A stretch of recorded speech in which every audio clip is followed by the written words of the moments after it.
on a daily basis. The media hardly covers them, and if they cover them, it will be always according to the Zionistic narrative. A terrorist of 12, a girl of 14 with scissors in her hands as an existential threat to the state of Israel. A girl who is slapping a soldier as someone who deserves life sentence, not less than this. A girl that 1 hour before her cousin was shot in his head 50 meters away from her home. So now the Israeli army claims that this was fabricated.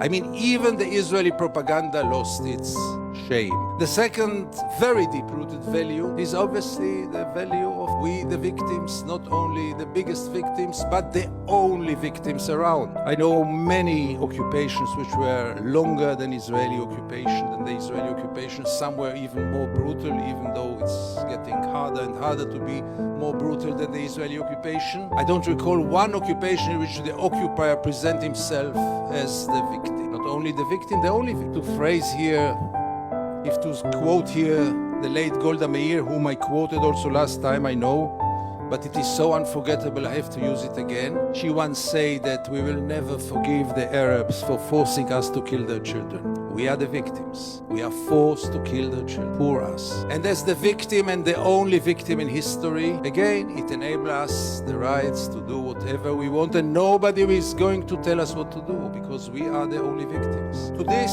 there is a third very deep-rooted value, and this is the very deep belief. Again, everyone will deny it, but if you scratch under the skin of almost every Israeli, you'll find it there. Equal human beings like us. They are not like us. They don't love their children like us.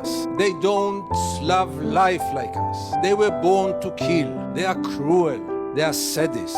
They have no values, no manners. Look how they kill us. This is very, very deep-rooted in Israeli society, and maybe that's the key issue. Because as long as this continues, nothing will move. As long as most of the Israelis don't perceive the Palestinians as equal human beings, we are so much better than them. We are so much developed than them. And we are so much human than them.